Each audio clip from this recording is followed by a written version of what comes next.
Hello friends. तो शुरू करते हैं हम अपना इस वीडियो में चौहान राजवंश, जिसके बारे में हम बात कर रहे थे पिछले वीडियो में। इस वीडियो में हम बात करेंगे जानकारी के स्रोतों की, जहाँ तक हमने पिछले क्लास में पढ़ लिया था। तो हम पढ़ रहे हैं चौहान राजवंश। चौहान राजवंश में हमारा जो फोकस है वो है जानकारी के स्रोत।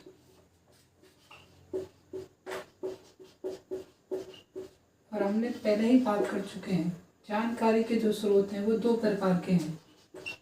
एक है पुरातात्विक स्रोत और दूसरा है साहित्यिक स्रोत।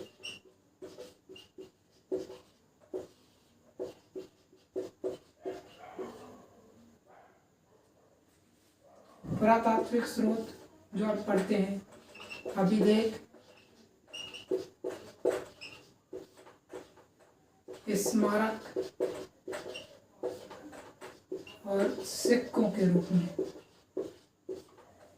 साहित्यिक स्रोत जो हम पढ़ते हैं, स्थानीय और विदेशी।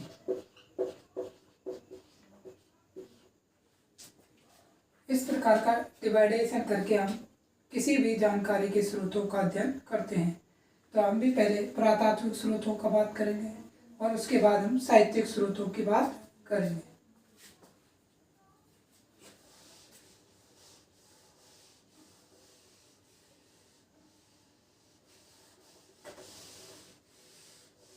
तो हमारी बात होगी सबसे पहले पुरातात्विक स्रोतों की।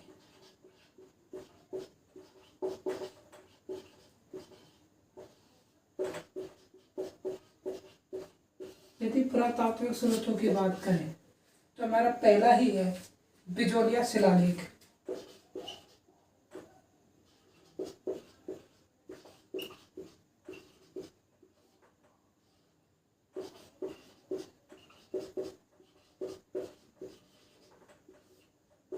जिसके बारे में हमने पढ़ा था कि इसी बिजोलिया शिलालेख में एक पंक्ति मिली है, श्री वत्स गोत्र भूते, जिसके आधार पर डॉक्टर दशरथ शर्मा यह बताते हैं कि चौहान जो थे वे वत्स गोत्रीय ब्राह्मण थे। ठीक है, तो हम आगे बात करते हैं अपने दूसरे शिलालेख की। एक हमने इसी में दूसरा शिलालेख पढ़ा है, सेवाड़ी का शिलालेख, जो रायपाल का है। तो हमारा एक है रायपाल का सेवाड़ी एक।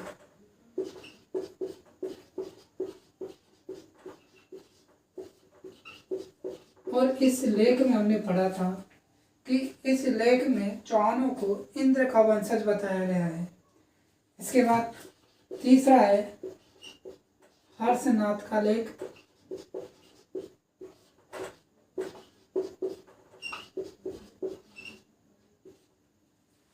हर्षनाथ का लेख।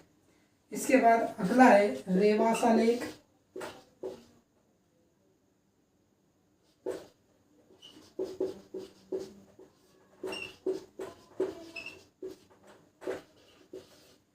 रेवासा लेख। अगला है हासी लेख।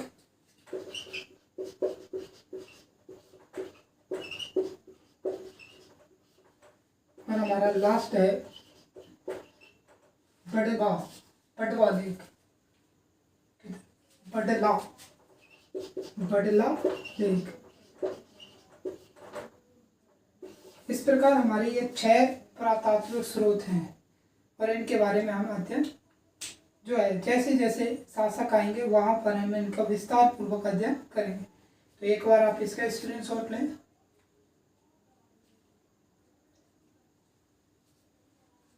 ओके, दूसरा हम बात करते हैं अपने साहित्यिक स्रोतों की।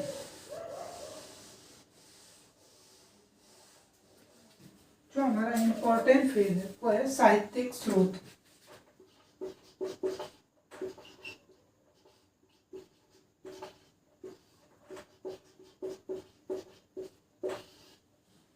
साहित्यिक स्रोतों में यदि हम बात करें लेखक और उनकी रचना, तो हमारा पहला ही है, फर्स्ट है चंद्रवरदायी। चंद्रवरदायी का जो ग्रंथ है वो ग्रंथ कौन सा है? पृथ्वीराज रासो।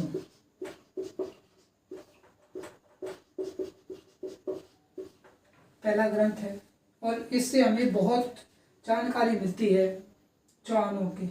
इसी में हमें अग्निकुंड सिद्धांत का वर्णन मिलता है, जिसमें हमने पढ़ा था कि महर्षि वशिष्ठ ने आबू पर्वत पर एक यज्ञ किया। उस यज्ञ से 4 जातियां उत्पन्न हुई, जिनमें प्रतिहार, परमार, चालुक्य, सोलंकी और चौहान। चौहान सबसे अंत में आए और सबसे ज़्यादा पावरफुल थे। दूसरी जो हम पढ़ते हैं, इसमें हम पढ़ते हैं दूसरा सोमदेव का ललित विग्रह। सोमदेव की जो रचना है, जो फेमस रचना है, ललित विग्रह राज।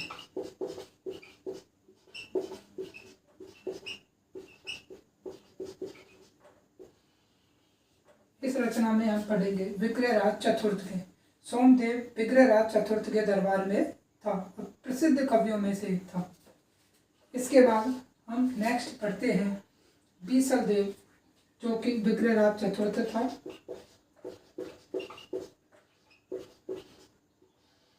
विग्रहराज चतुर्थ बीसल देव खुद एक अच्छा कवि था। इसने भी एक नाटक लिखा, हरकेली नाटक।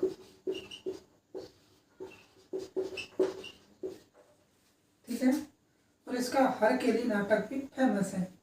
इसके बाद हम पढ़ते हैं नेक्स्ट, जो है कश्मीरी कवि कश्मीरी कवि जयानक। यह कश्मीर से था, तो इसको याद रखने के लिए कश्मीरी कवि इसके आगे लगा दिया। तो कश्मीरी कवि जयानक, इसका जो ग्रंथ था यह था पृथ्वीराज विजय। इस ग्रंथ से हमें ज़्यादातर ऑथेंटिक चीज़ें इसी ग्रंथ से मिलती हैं। इसी ग्रंथ में हमने पढ़ा कि इसी ग्रंथ में हमें बताया गया कि चौहान जो है वो सूर्यवंशी हैं। नेक्स्ट अगले जो हमारा ग्रंथ है वो है नरपति नाल है।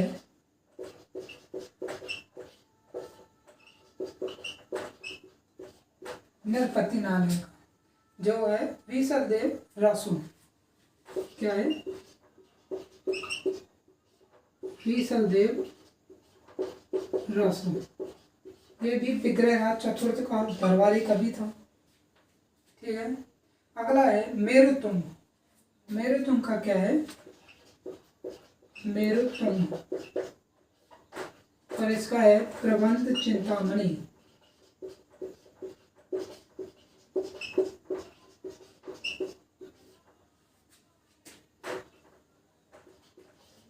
नेक्स्ट हमारा जो है वो है पद्मनाभ।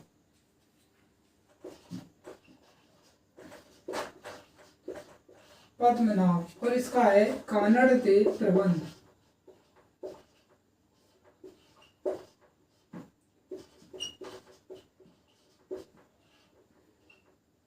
जो हमें जालौर के सोनगरा चौहानों के बारे में जानकारी देता है।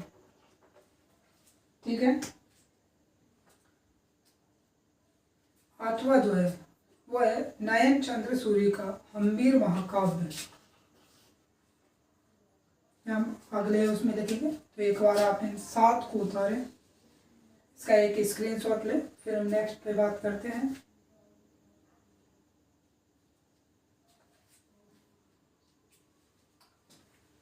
ओके, तो अब हम नेक्स्ट की बात करते हैं।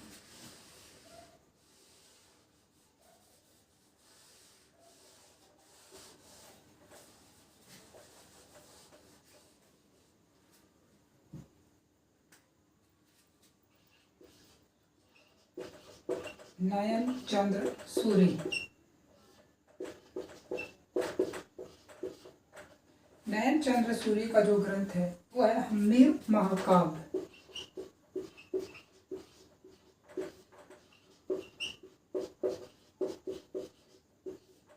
ठीक है, और इस हम्मीर महाकाव्य की हमने एक खास बात पढ़ ली है कि हम्मीर महाकाव्य में भी चौहानों को सूर्यवंशी बताया गया है। जो मान्यता प्रमुख है उसी मत को स्वीकृति प्राप्त की गई है।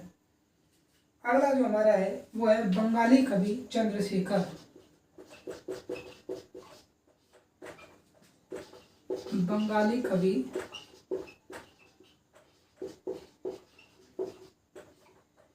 चंद्रशेखर। बंगाली कवि चंद्रशेखर का जो ग्रंथ है वो है सुरजन चरित्र।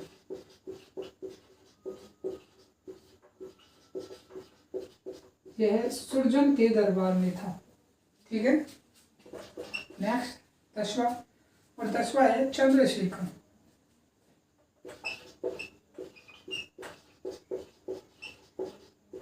चंद्रशेखर दोनों में अलग अलग है। यह चंद्रशेखर बंगाल से था, इसलिए इसके आगे क्या लगा दिया, बंगाली कवि। यह चंद्रशेखर, इसका जो ग्रंथ है वो है हम्मीर हट। हम्मीर हट जो हम्मीर के हट के बारे में बताता है, जो इसकी फेमस कोटेशन भी हमें पढ़ने को मिलती है। जब हम हम्मीर पढ़ेंगे तब हम आपको इसकी फेमस कोटेशन बताएंगे। अगला है जोधराज सारंगधर। जोधराज और सारंगधर, ये दो अलग अलग व्यक्ति हैं। ठीक है, और इनकी जो रचना है वो है हम्मीर रासो। कौन सी रचना है इनकी, हम्मीर रासो। ठीक है, इसके बाद अंत में जो हम पढ़ रहे हैं वो है डॉक्टर दशरथ शर्मा।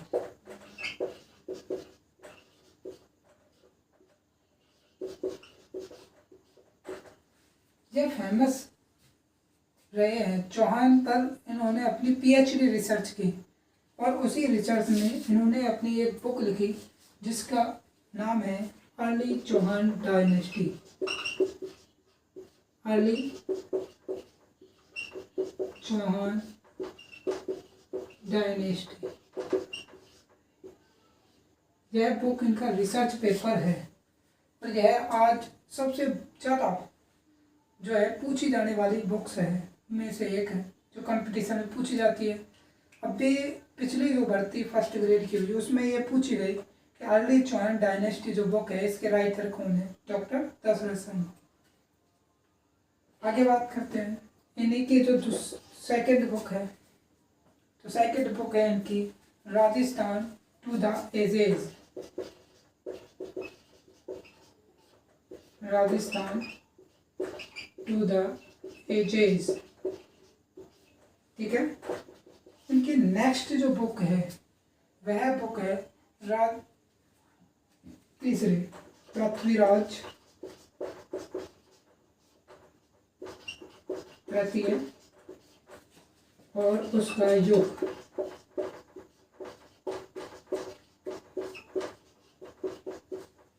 ठीक है, अच्छा हमारा एक चीज जरूर हम भूल गए कि साहित्यिक स्रोत के नीचे स्थानीय स्रोत डाल देना। ये सभी जो बुक्स हमने पढ़ी हैं ये सभी स्थानीय स्रोत की हैं, स्थानीय हैं। इसके बाद हम पढ़ेंगे विदेशी। तो एक बार आप इसका भी स्क्रीनशॉट लें।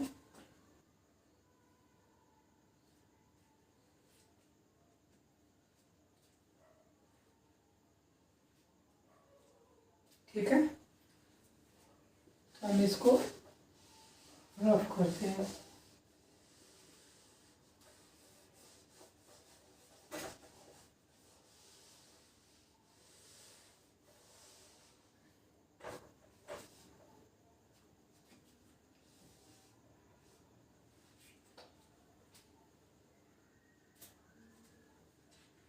इसके बाद जो हम पढ़ेंगे वो पढ़ेंगे विदेशी ग्रंथ। ठीक है,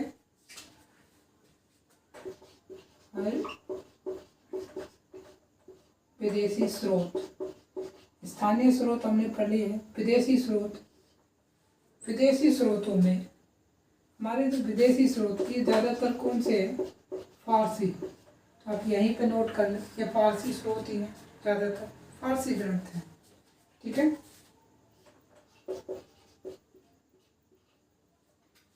इसमें पहला जो है वो है हसन निज़ामी का ताज उल मासिर। हसन निज़ामी, और इसका जो ग्रंथ है ये कौन सा ग्रंथ है? ताज उल मासिर। ठीक है। सेकंड जो है उसमें हम रखते हैं मिनाजुद्दीन सिराज को। कौन सा ग्रंथ है? मिनाजुद्दीन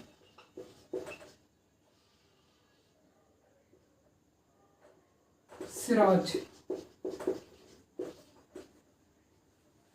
जिसका ग्रंथ है तबकाते नासिरी।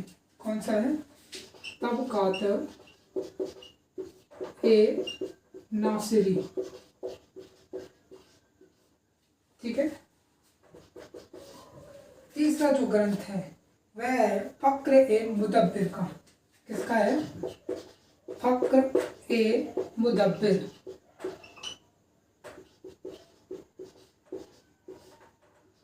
फक्र ए मुदब्बिर का उसका जो ग्रंथ है वो है खजाइन ए हर्ब। खजाइन ए हर्ब। खजाइन ए हर्ब व सुजात। व सुजात। खजाइन ए हर्ब व सुजात ये फक्र मुदब्बिर का ग्रंथ है। और इसके बाद जो हम पढ़ते हैं वो है अमीर खुसरो। इसका है अमीर खुसरो का। और अमीर खुसरो की उपाधि है तोताए हिंद। तोताए हिंद। और इनके जो ग्रंथ है तोताए हिंद का, तो वो ग्रंथ है खजाइन उल फुतूह। पहला ग्रंथ है खजाइन उल फुतूह। अब इसी खजाइन उल फुतूह का दूसरा नाम है तारीख ए अलाई। इसी को बोलते हैं तारीख ए अलाई, जो अलाउद्दीन के समय लिखा गया। अलाउद्दीन। सेकंड जो ग्रंथ है इसका वह ग्रंथ है मिफ्ताह उल फतेह। मिफ्ताह उल फुतूह। मिफ्ताह उल फुतूह ये इसका दूसरा ग्रंथ है। ठीक है। पांचवा जो हमारा ग्रंथ है वो है मोहम्मद हिंदू शाह का। मोहम्मद हिंदू शाह। अब इसका जो दूसरा नाम है उससे आप वाकिफ होंगे, वह है फरिश्ता। फरिश्ता इसी का दूसरा नाम है फरिश्ता। इसकी उपाधि है फरिश्ता। इसका जो ग्रंथ है वह है तारीख ए फरिश्ता।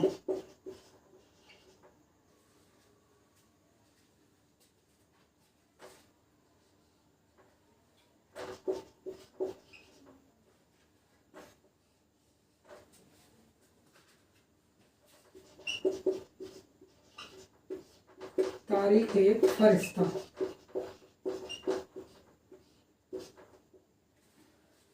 इसी ग्रंथ का जो फारसी जो नाम है वह है गुलशन ए इब्राहिम। क्या नाम है? गुलशन ए इब्राहिम।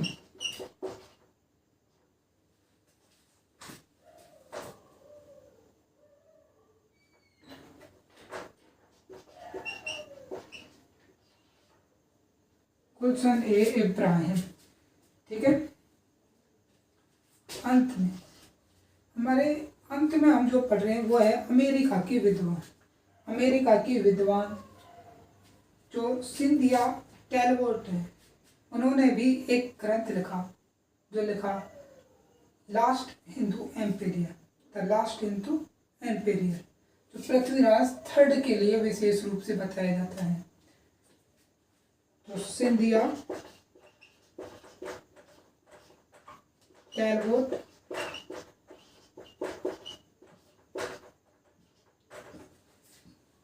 इनका ग्रंथ है the last Hindu emperor, the last Hindu emperor. ठीक है, तो आप इसका भी एक बार स्क्रीनशॉट लें। और इसी के साथ हमारे जो साहित्यिक स्रोत हैं वे भी संपन्न होते हैं। अब हमारी जो बात होगी वो बात होगी आरंभिक शासकों की, कि आरंभिक शासक कौन कौन से थे जो शुरू हुए। मूल स्थान क्या था चौहानों का।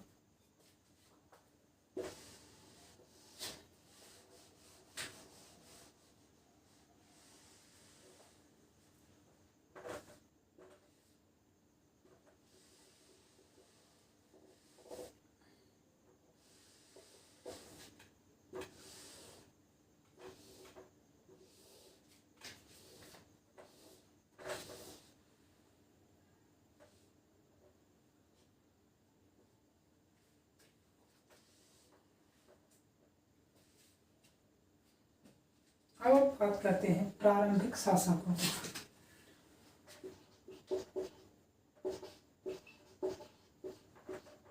प्रारंभिक शासक, यदि हम बात करें प्रारंभिक शासकों में, तो सबसे पहले हमें यह जानना होता है कि आखिर ये आए कहाँ से, थे कौन। तो मालवगढ़ जो था इसकी राजधानी थी कारकोट नगर, जो वर्तमान में कहाँ है, टोंक में। टोंक में इसकी पहचान हुई। तो कारकोट नगर इसकी राजधानी थी। और जब कारकोट नगर पर हुनों ने अटैक किया, जैसा कि हम जानते हैं कि जब हम गुप्त डायनेस्टी पढ़ते हैं, गुप्त साम्राज्य को पढ़ते हैं, तो गुप्त साम्राज्य का जब पतन हो रहा था तब हुनों का आक्रमण हुआ। और उसी आक्रमण में मालवगढ़ की जो राजधानी थी कारकोट नगर, वह पूर्ण रूप से नष्ट हो गया था। इस समय इसका राजा था राजा विरोचन। राजा कौन था यहाँ का? विरोचन। और हुनों के इस आक्रमण में ये पूर्ण रूप से कारकोट नगर विध्वंस हो गया था। हालांकि इसके बाद जब गुप्त साम्राज्य के जो वो कह सकते हैं अंतिम जो शासक रहे होंगे, तो उन शासकों ने हुनों को पराजित कर दिया, परंतु किसी प्रकार से समझौतावश होकर के इनको वापस छोड़ दिया गया और ये वापस चले गए। लेकिन इसी बीच में कारकोट नगर जो था ये पूर्ण रूप से नष्ट हो गया था। तो इसी का पुत्र हुआ, विरोचन का पुत्र, वो था चौहान। इसी का पुत्र था चौहान। तो इस चौहान ने क्या किया कि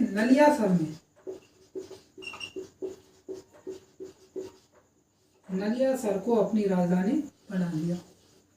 चला गया नलियासर में और नलियासर को अपनी राजधानी बना लिया। और जब नलियासर को राजधानी बना दिया इन्होंने, उसके बाद आगे की जब बातें करते हैं हम, तो फिर चौहान का वंशज में ही हुआ, चौहान के जो वंशज है इसी वंशज में हुआ हमारा वासुदेव चौहान। वासुदेव, और इसी वासुदेव ने शाकंभरी माता का मंदिर बनवाया। ठीक है, इसी मंदिर और इसी ने सांपर झील का निर्माण करवाया। किसे? सांबर झील। सांबर झील में अब ये जिस एरिया में रहते थे उस एरिया की जनसंख्या जो थी वह थी 1.25 लाख। इसीलिए उसे कहा गया सपाद लक्ष्य। ठीक है, उसी एरिया क्या कहा गया? सपाद लक्ष्य। वह एरिया ही आगे चलकर सांबर, शाकंभरी कहलाया। और इसीलिए हम पहले जो शासक पढ़ रहे हैं वो पढ़ते हैं शाकंभरी के चौहान या सपाद के चौहान या सांभर के चौहान। टोटल कुल मिला के बात ये समझें कि सांभर नाम पड़ा सांभर झील की, शाकंभरी नाम आया है शाकंभरी माता के मंदिर को बनवाने के कारण। सपाद इसलिए कहा गया कि इनकी जो जनसंख्या थी वो 1.25 लाख थी। कैसे थी वो समझे कि वासुदेव के समय राजधानी जो थी वो अयी छत्रपुर थी, ठीक है, अयी छत्रपुर। और जो ये अयी छत्रपुर जो राजधानी थी, इस अयी छत्रपुर की संख्या ही कितनी थी? 1.25 लाख। अब हमें एक और चीज जानते हैं कि अयी छत्रपुर पांचालों की, पांचाल जो राज्य था, इस पांचाल राज्य की राजधानी भी थी। लेकिन ये अयी छत्रपुर है नागौर का। पांचालों की जो राजधानी थी अयी छत्रपुर, यह था बरेली के पास, ठीक है। तो इस अयी छत्रपुर को हम पांचालों की राजधानी नहीं कहें, पांचाल राज्य की राजधानी नहीं कहें। यह अयी छत्रपुर नागौर का था और इसकी संख्या ही कितनी थी? 1.25 लाख। इसीलिए इसे सपाद कहा गया। पांचाल की जो राजधानी थी वो बरेली में थी, ठीक है।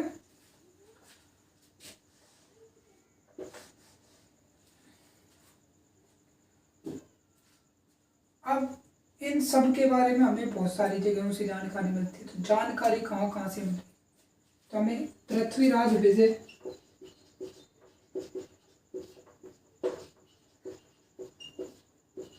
लाडनू लेक,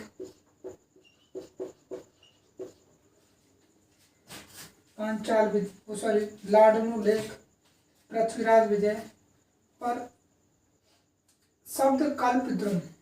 कैसे? शब्द कल्प द्रुम, शब्द कल्प द्रुम कोश, इन तीनों से हमें इसके बारे में जानकारी मिलती है कि जो चौहानों का जो मूल स्थान था, वह मूल स्थान कौन सा था? चौहानों का जो मूल स्थान था वह था चांगल देश। जांगल देश। अब ये जांगल देश कौन सा है? तो इस जांगल देश में आते हैं जयपुर, मारवाड़ का उत्तरी क्षेत्र, मारवाड़, और तीसरा जो है वह है अजमेर, अजमेर और बीकानेर का कुछ भाग। तो इन तीनों से मिलकर के जांगल देश का निर्माण हुआ। तो जो कुछ हमने जाना है, एक बार हम फिर से इसके बारे में बात करते हैं कि मालवगण जो था, इस मालवगण के द्वारा ही हमने जाना कि इसकी राजधानी थी कारकोट नगर। और कारकोट नगर जो थी, यहाँ का राजा था विरोचन। और कारकोट नगर पर जब गुप्त साम्राज्य का अंत समय चल रहा था, उस समय हुनों का आक्रमण हुआ। हालांकि कारकोट नगर इस आक्रमण में पूर्ण रूप से ध्वस्त हो गया, लेकिन हुनों को गुप्त साम्राज्य के राजाओं के द्वारा पराजित कर दिया गया, तो ये वापस चले गए। इसी विरोचन का पुत्र था चौहान। तो चौहान जो था ये अपनी राजधानी नलियासर ले आया। कहाँ ले आया? नलियासर। और इसी वंश में आगे जाकर के हुआ वासुदेव। वासुदेव ने सांबर झील का निर्माण करवाया, शाकंभरी माता का मंदिर बनवाया। और वासुदेव से पहले जो अयी छत्रपुर था वो भी इनकी राजधानी बना दिया गया। अयी छत्रपुर की जो संख्या थी वह थी 1.25 लाख। इस कारण से इस स्थान को सपाद कहा गया। ये तीनों नाम एक ही जगह के हैं लगभग, ठीक है। यदि हम बात करें चौहान साम्राज्य में कि चौहान साम्राज्य के जो थे इनका मूल स्थान कौन सा था? तो इनका मूल स्थान था जांगल देश। ये बात हमें कहाँ से पता चलती है? ये बात हमें पता चलती है पृथ्वीराज विजय से, लाडनू लेख से, शब्द कल्प द्रुम कोश से। तो इन तीनों से हमें पता चलता है कि चौहानों का जो मुख्य मूल जो स्थान था वह था जांगल देश। जांगल देश क्या था कि जयपुर, मारवाड़ और बीकानेर का सम्मिलित क्षेत्र जो था, इन्हीं से मिलकर के बना हुआ जो क्षेत्र था वो जांगल देश था। ठीक है। अगर हम बात करें चौहानों की सत्ता के जो दो केंद्र थे, वो दो केंद्र कौन थे? चौहानों की सत्ता के जो केंद्र थे, तो इसकी सत्ता के दो केंद्र थे। पहला था अयी छत्रपुर।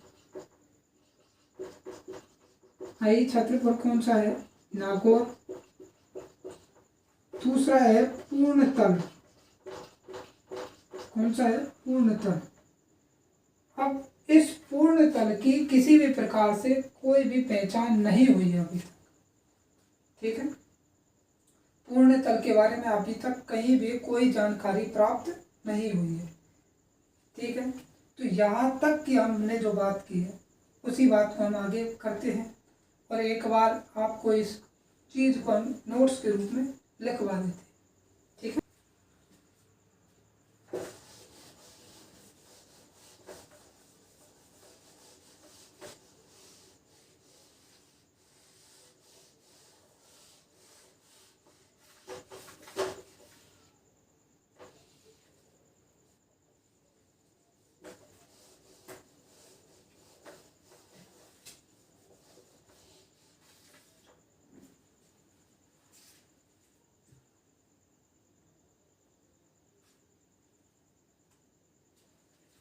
तो शुरू करते हैं।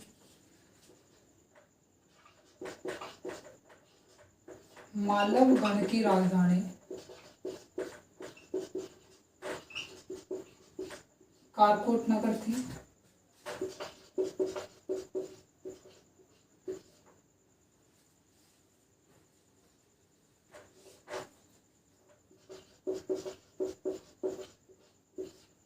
कारकोट नगर टोंक थी।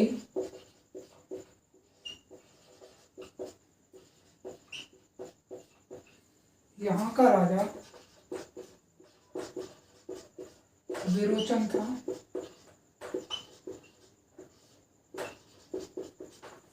ठीक है। पूर्ण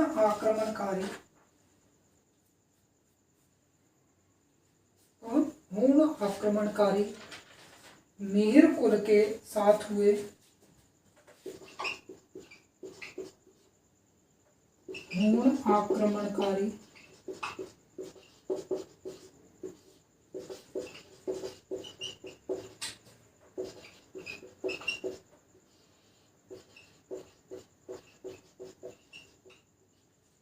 साथ हुए।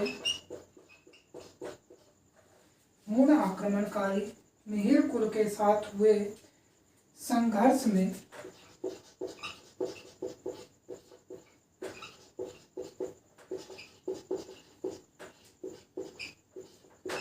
कारकोट नगर पूर्ण रूप से नष्ट हो गया। कारकोट नगर नष्ट हो गया। ठीक है। तो विरोचन के पुत्र किसने? चौहान ने। विरोचन के पुत्र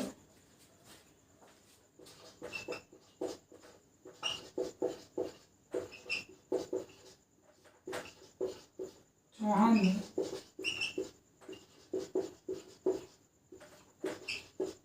नलियासर को अपनी राजधानी बनाया।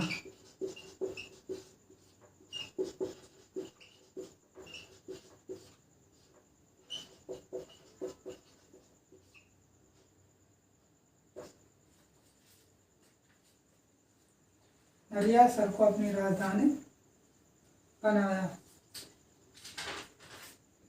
दयाराम शाह ने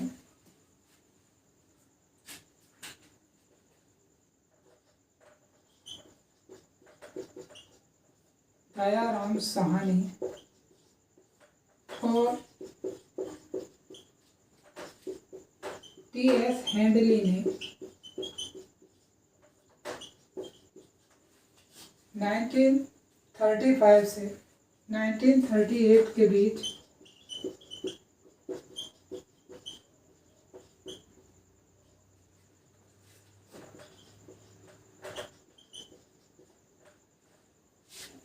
किसका नलियासर और सांभर में उत्खनन किया। नलियासर और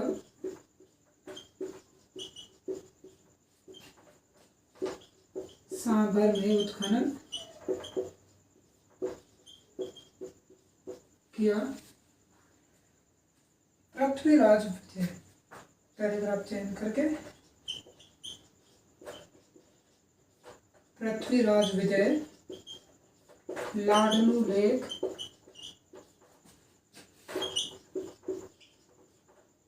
और शब्द कल्पद्रुम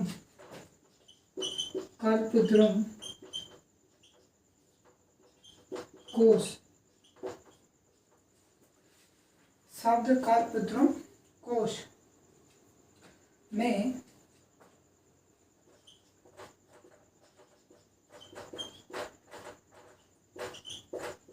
चांगल देश को चौहानों का मूल स्थान बताया।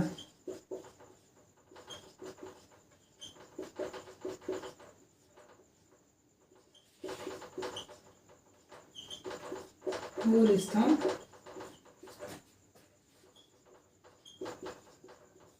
बताया।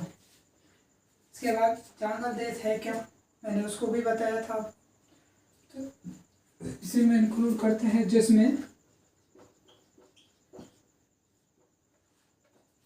कौन कौन, जयपुर, बीकानेर और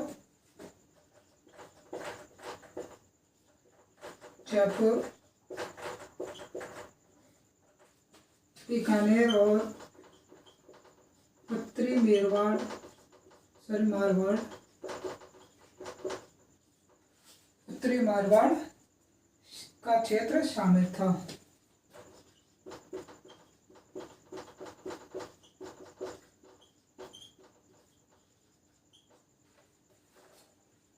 ठीक है फ्रेंड्स, आप एक बार इसके स्क्रीनशॉट लें।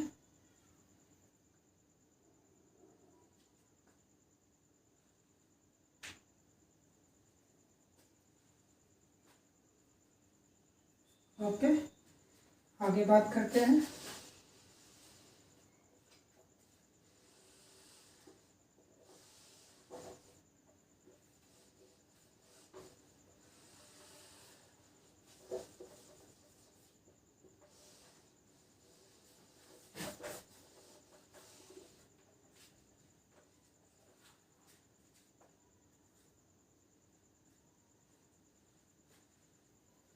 यह राज्य मुख्य रूप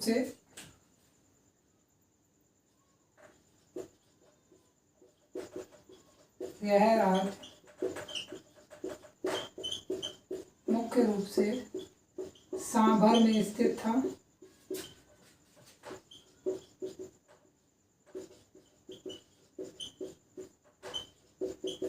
ठीक है, जिसकी आबादी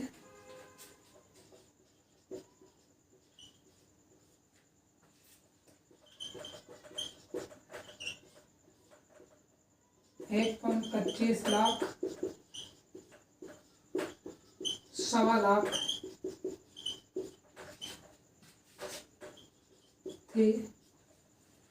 1.25 लाख है तो इसके कारण इसे क्या कहा गया, सवाल लोग। आबादी 1.25 लाख, 1.25 लाख होने के कारण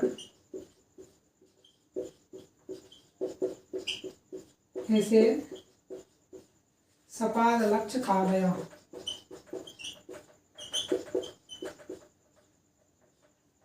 सपाद लक्ष्य कहा गया। ठीक है, आगे बात करते हैं। चौहान जो सत्ता थी, चौहान चौहान सत्ता के 2 केंद्र थे। ठीक है, चौहान सत्ता के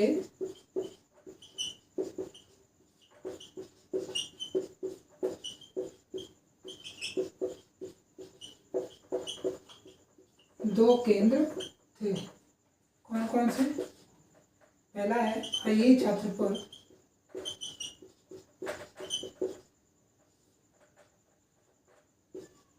ये कहाँ है? नागौर। दूसरा है पूर्णतल, और इसके बारे में पता ही नहीं है। यहाँ तक हमने अध्ययन किया है और यहाँ तक हमने नोट डाउन कर लिया है, तो आप एक बार इसको भी नोट डाउन करें।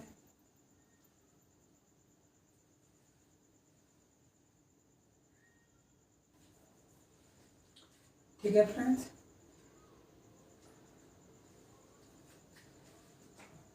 और आगे बात करते हैं।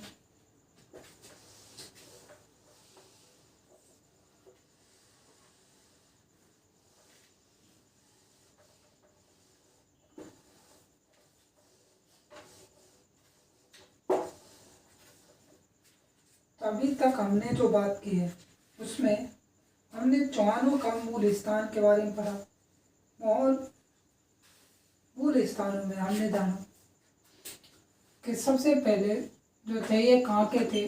मालवगढ़ के। मालवगढ़ के राजा कौन था? राजा विरोचन। राजा विरोचन का ही पुत्र हुआ चौहान। ठीक है, और इसी चौहान के वंशज में से एक हुआ वासुदेव। यदि वासुदेव की बात करें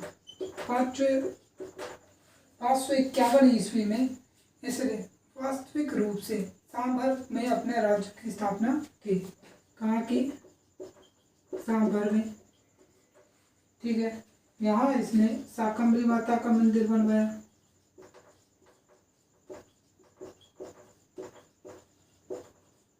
ठीक है, इसी मंदिर में, मंदिर के आगे ही यहीं पर देवयानी और शर्मिष्ठा के कुंड हैं।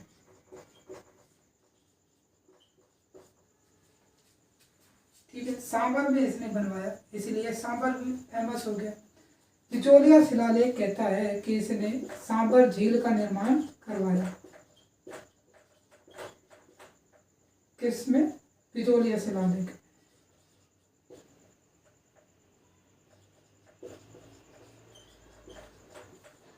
ठीक है, बिचौलिया शिलालेख के अनुसार इसमें, यदि हम बात करें शाकंभरी माता की, तो पौष माह की पूर्णिमा को इनकी जयंती मनाई जाती है। कब? पौष माह की पूर्णिमा पर क्या मनाई जाती है? इनकी जयंती मनाई जाती है, शाकंभरी माता की। ठीक है, अब इसने सबसे पहले कौन सी देवी का मंदिर बनाया है? शाकंभरी माता का। इसलिए चौहानों की कुल देवी क्या है? जो चौहानों की कुल देवी है शाकंभरी माता। ठीक है, यदि इसी मंदिर की बात करें तो जहांगीर ने इसमें माता का मठ बनवाया, पहाड़ी पर छतरी बनवाई।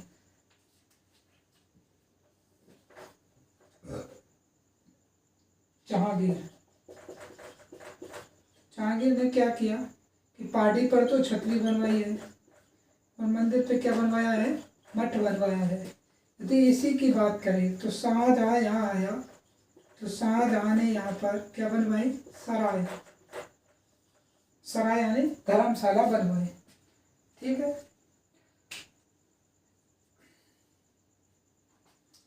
वासुदेव की एक लास्ट बात कि इसकी राजधानी क्या थी? मैं पहले बताया कि इसके समय राजधानी थी अय्यी छत्रपुर। ठीक है, राजधानी क्या थी? अय्यी छत्रपुर। तो जो हमने अभी ये समझा है, एक बार हम इसको नोट डाउन कर लेते हैं।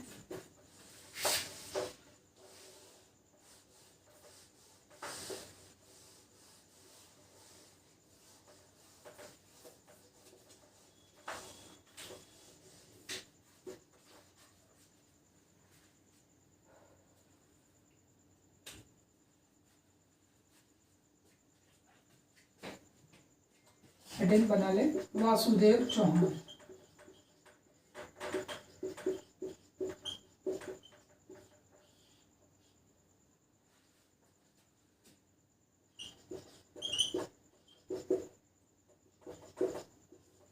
नलिया सर के चौहान वंश परंपरा में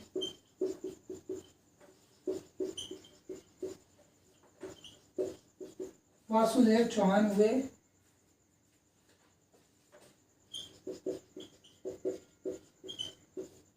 वासुदेव चौहान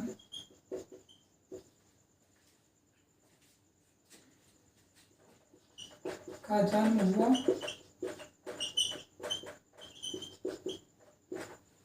इसने सांबर में 551 ईस्वी में अपने राज्य का स्थापना की। इसने 551 ईस्वी में सांभर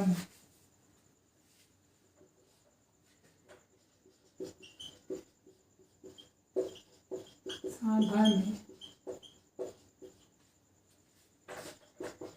अपने राज्य की स्थापना की।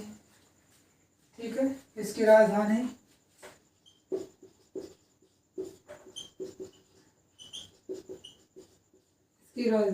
अयी छत्रपुर थी।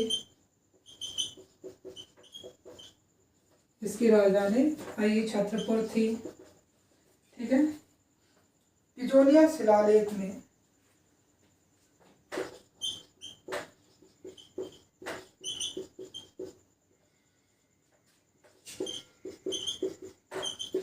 पिजोलिया शिलालेख में वासुदेव चौहान को सांभर झील का प्रवर्तक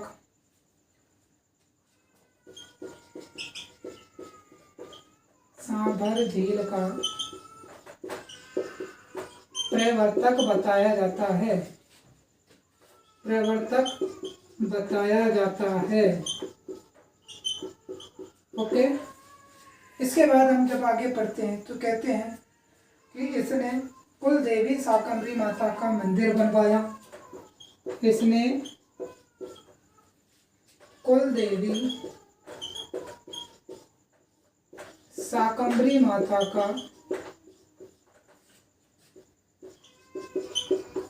का मंदिर बनवाया।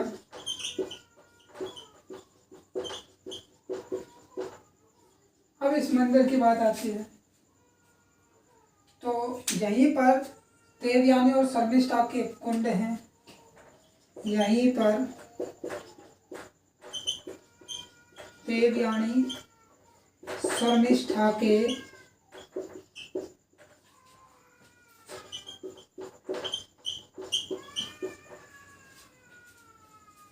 कुंड बनवाए।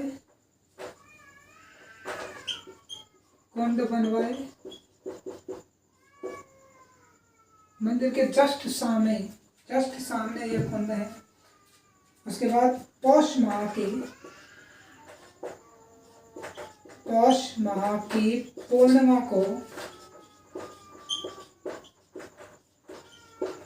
पूर्णिमा को शाकंभरी माता की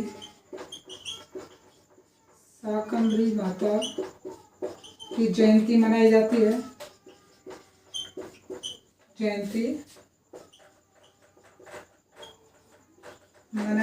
है। आप एक बार इसके स्क्रीनशॉट लें। अभी इसमें बस 2 लाइनें और हैं, 2 लाइनें ऐड करनी है हमें बस। तो एक बार आप इसका जल्दी से स्क्रीनशॉट लें।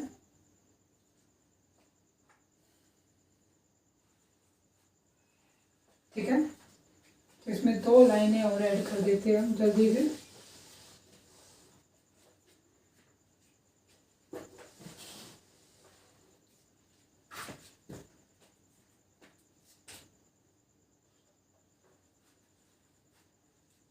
पहली एक्ट को जहांगीर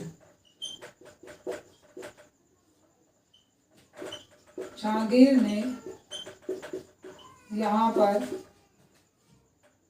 माता का मठ बनवाया, कह सकते हैं माता का मठ, माता का मठ। और पहाड़ी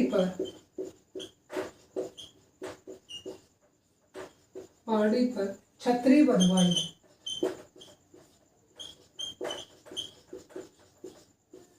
ठीक है, क्योंकि शाहजहां ने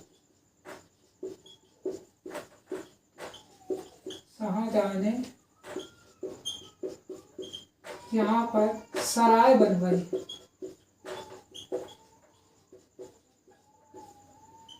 क्या बनवाए? सराय बनवाई। इसी के साथ हमारी आज की जो क्लास है वह समाप्त होती है। आप इसका एक बार स्क्रीनशॉट ले लें। ओके, तो आज की क्लास बस इतनी ही। Thank you very much. अगर आपको हमारी ये वीडियोस पसंद आ रहे हैं तो आप इसे लाइक करें, हमारे चैनल को सब्सक्राइब करें, और आपको अगर कुछ भी इसके बारे में अदर से और कुछ जानना है तो आप हमें कमेंट करके अपना सुझाव दे सकते हैं। कोई भी समस्या है तो आप हमें कमेंट करके बता सकते हैं। थैंक यू, मिलते हैं अगले वीडियो में।